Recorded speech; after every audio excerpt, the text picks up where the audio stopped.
like to discuss the summer of 2023 with me, Mr. Zontal? I shall. A highly anticipated summer. Because we've had a big summer. We've had started off with like Guardians 3. We had Flash. We had Teenage Mutant Ninja Turtles. We had Oppenheimer. We had Barbie, Indiana Jones, Transformers, Fast and Furious. Like loads of blockbuster films. And then Fast and Furious. And actually, 2023 has had one of the biggest earning years for films at the box office in a number of years. I think it's the biggest in the last 4. I mean, that's kind of hard. Two of those weren't pretty low earners. Let me fact check that. There, 2023 box office earnings. Oh, it's just giving me individual films. Total earnings, maybe. It wouldn't surprise me. Like I know it's up there. It was one of the biggest in recent years, and it's like up over like the last 4 years. I think it's been up every year or something. But I thought it'd be a good idea. Granted, the summer isn't finished yet for us. We've still got Blue Beetle to come next week or the week after. Okay, yeah, I forgot it's only a couple of weeks. But I thought we could give a little review of the summer and discuss what our favourite film of the summer was, what our least favourite film of the summer was, what the biggest surprise of the summer was, and what we think the biggest flop of the summer was. Okay, this is gonna be difficult. Yeah. It is. Where would you like to start? I think we'll go with least favorite. I feel like that's the easiest one to start with. Yeah. Obviously, I can only give my least favorite films I've seen. If I was to look at all of them as concept and go, what one would I have been least likely to ever go see? It would have been Fast and Furious. Same. But my least favorite of the ones I saw was The Flash. It wasn't good enough. Yeah. And it made me sad. Because it could have been really good. And it could have made this summer unfucking believable. Yeah, it could have done. Like, could you imagine if we'd gone Guardians, Spider-Verse, a brilliant Flash film, Teenage Mutant Ninja Turtles, Barbie and Oppenheimer, and then Blue Beetle? It would have. We'd have been so back. Do you see EU dropping the ball? So yeah, I think The Flash has got to be my least favorite. I am similar boat. If we were going with anything, it'd be Fast and Furious. That's the least. I have the least interest in going to see that. The only way you're getting me back to that franchise if you do Tokyo Drift 2. Yeah. So yeah, but of films I've seen, I would agree. Flash has been at the bottom, and that's not necessarily like it's not a terrible film, but like with everything else that came out, just hitting so well. Like it just, you can't afford to be anything but at the same level of those, otherwise like you're just gonna drop. So yeah, unfortunately Flash, with its choices and directors' visual choices, I mean we've raved on about that enough, but yeah, it's definitely the least favorite.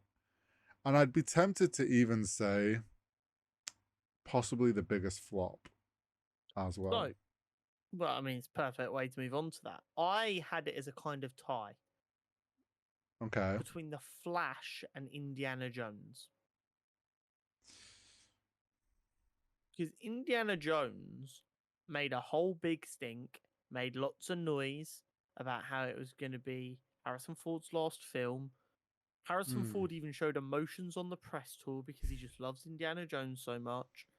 They were like, we have got the best de-aging technology the world has ever seen. Blah, blah, blah, blah, blah. Do you know a single person who has seen that film?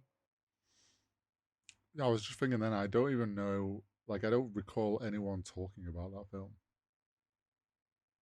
So I'm like, it obviously wasn't. If it was something amazing, people would have been talking about it.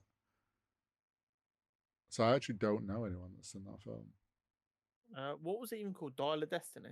Yes, I think that's correct. Or It the made 369 million. I mean, compared to some of the other films we've had, that's pretty low. I just like. Let's see. I feel it's one of those films where I feel like everyone was just like, oh, wait till it comes to Disney Plus. And this is the problem with announcing the day after the film hits the cinema when it's going to be on digital release. Because everyone's like, oh, it's only going to be 3 weeks. I'll just fucking wait. Yeah. It's I would agree then. I'd say that's a fair tie between that and Flash. So Flash, Dial go of Destiny got 69% from the critics on. on Rotten Tomato and 88% from the audience. So the 6 people who went to see it did enjoy it. I mean, do you know what that feels like? Because I always feel like you should cut the middle between the two. Critics were probably like, this is a bit overly critical because it's Indiana Jones has been good for a while. Probably were like, it needs to end. Put Whereas it the this way, cool. Dial of Destiny's production budget was 294 million. Has it made money? After the amount of money they probably spent on marketing, probably not. Well, I guess they'll They make. reckon it was about $100 million in marketing. So no, it did not make money. If that is true. Let's hope it gets a lot of streams on Disney Plus. But like, it just Okay, goes that to might be the show. biggest flop. I Because at mean, no, least based purely on money, I think the Flash still did worse. But the Flash's digital release is I was apparently going to doing really say well. the Flash is doing well on digital, so I guess we How have to much did the see Flash how make at the box office in the end? I know it was really bad. it was lower than Green Lantern. So 268, okay, that might be the biggest and its budget was around 200 million. So comparatively about the same. flop. Yeah, I think it's fair to say they both were pretty big Yeah. flops of the summer. Unless Fast X was really, really bad. Nah, Fast X will have made its money because I assume so. Oh yeah, it made 700 million. yeah, Again, do you know anyone who went to see it though? no, Wait, was Fast X one that came out this year? yeah. Yeah, okay, cool. I When did that even come out? a couple months ago. 19th of May. Okay, it's right around Guardians. Yeah, we were rinsing. Like I think the biggest flop has got to be Indiana Jones or The Flash. Yeah, I could take either. I just feel like The Flash had quite good audience scores, didn't it? I think it was somewhat well received. It's just certain, like we've talked about a lot with Flash, like there was just certain things that hurt it, that then hurt it too much. Like we said, it could have been a good film, but knowing how close that film was to being genuinely really, really good, I would feel bad also calling it the biggest flop as well as my least favorite. Because, like, as a percentage, I yeah, don't think it did that much worse than Indiana Jones money wise. I would say Indiana's more of a flop. Yeah. At least people talked about Flash, whether it was good or bad. Yeah. The Flash film was being discussed and it's done okay on stream since then. So we could argue that their marketing of getting it to digital so quickly is probably what hurt them. Possibly, but it's wild. What was the biggest surprise for you this summer? I just think Teenage Mutant Ninja Turtles, because Really? it came out of it seemingly came out of nowhere. When did we cover the first trailer for that? Just so we know how quickly this actually came around. Because I feel like it was this year. I mean, you could probably Google the first teaser. Ba, ba, ba, ba, ba, ba, ba, ba, ba, ba, ba, ba. The first teaser came out in March. So 5 months ago. Yes. That is wild. We only got the first trailer on the end of May. like this film has come out of nowhere and Yeah, just been phenomenal. that's the thing. It's Um, like I think that's why it's my biggest surprise. Is just like don't get me wrong. I knew it was going to be good, but I feel like coming out of nowhere and being this whole essentially a reboot of the franchise, and you're like, oh wow, they've come out, they've nailed it off the rip in every aspect as we've just been discussing earlier. So it's like 100%. wasn't expecting it and was very much surprised and happy with the result. See, I've gone slightly different Okay. because, like you said, and I completely agree. Although the Flash did catch us by surprise with not the Flash, Teenage Mutant Ninja Turtles did catch us by surprise with like literally coming out of nowhere. Mm. Once I saw it, I was like, "Oh, that's gonna be peak." Mm. Barbie, I didn't know what to expect going into it. Fair. I was like, "That looks like fun." I didn't expect it to be so damn good. So I think that's probably gets the biggest surprise for me because what I was going to see actually surprised me. Whereas Mm. Teenage Mutant Ninja Turtles, the only way it could have Yeah. surprised me if it would have been bad. Yeah. No, I get that. Whereas Barbie, I was like, okay, this could just be a really like silly like Lego movie esque thing, which I also loved, but in fact, I left there feeling like happy and contemplative and just in awe of Greta Gerwig. Um, I so will I think say, that has to be the biggest surprise for me. I was very surprised. Like when we first discussed, oh, which one's going to break a billion? I was like, oh, I'll be Oppenheimer. Like everyone's going to love Christopher Nolan. It's going to be like this big blockbuster story. Everyone's going to love it.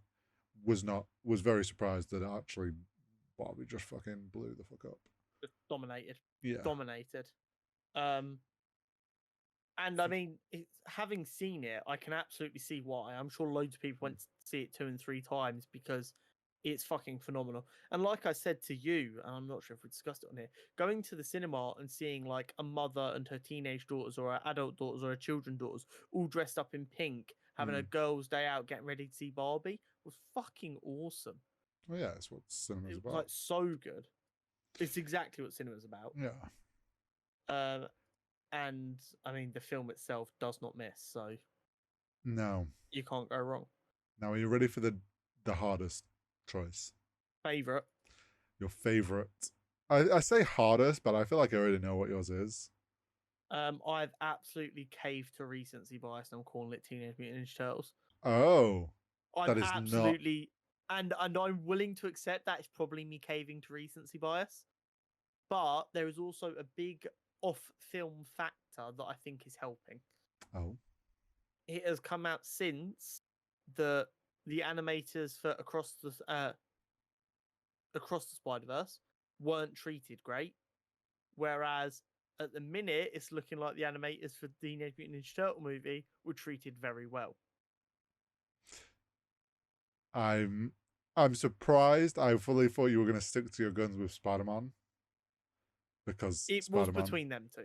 It was definitely between It them is. two. Yeah, it's 100% And between them two. recency bias as well as it feeling like the more ethical choice probably what makes the decision. See, for me, I think it is also Teenage Mutant Ninja Turtles, but I think more so for me, it's I loved Spider Verse. Don't get me wrong.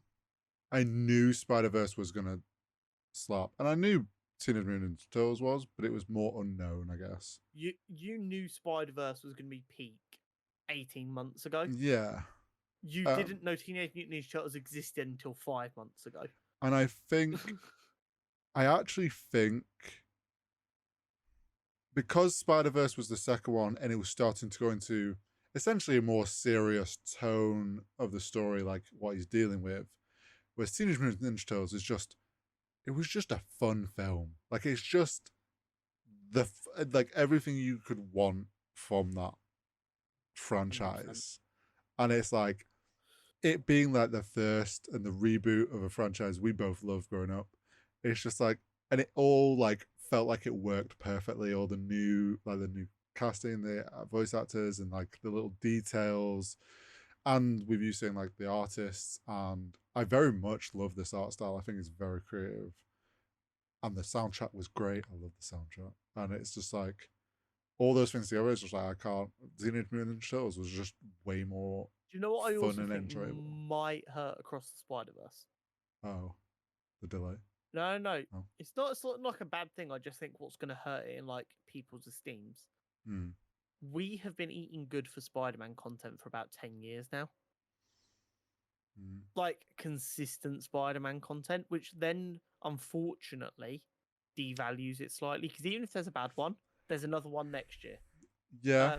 But also it's the second of a trilogy, Mm. which is always going to be the most forgettable. Because Yeah. while it did tell a story, Yeah. I don't think it's unfair to say you could tell it was there to just set stuff up. Mm. Yeah. Like, yeah, you absolutely can enjoy it and it stands up, but without the context of the first one and without the closing off of the second one, Yeah. Yeah. no one is going to go back and rewatch Across the Spider Verse by itself No. in 4 years' time once the entire trilogy's out. Yeah. No, you're right. Um, so I think for that reason, I'm just kind of like, it's got to be Teenage Mutant Ninja Turtles. Yeah. No, I would Um, agree on that. and like maybe in 6 months' time, once the recency bias has worn off, I will go. Maybe I was wrong, but right now, I can't do that.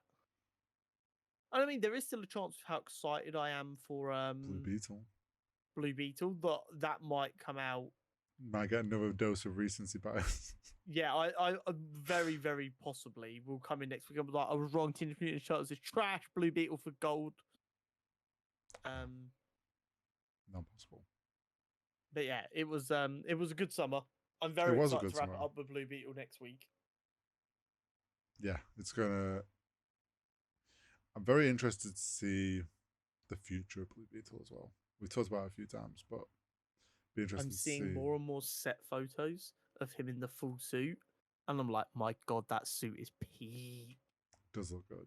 Does look It's very good. so down. It's 100% practical, and they're just touching it up with CGI, and that is always the best way to do superhero suits. I just hope because the Marvel had this issue where the first films of everyone was like practical suits.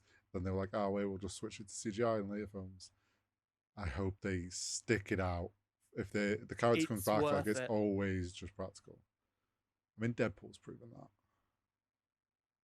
He always looks great when he's in his practical suit. Yep. And I cannot wait for more. Mm-hmm.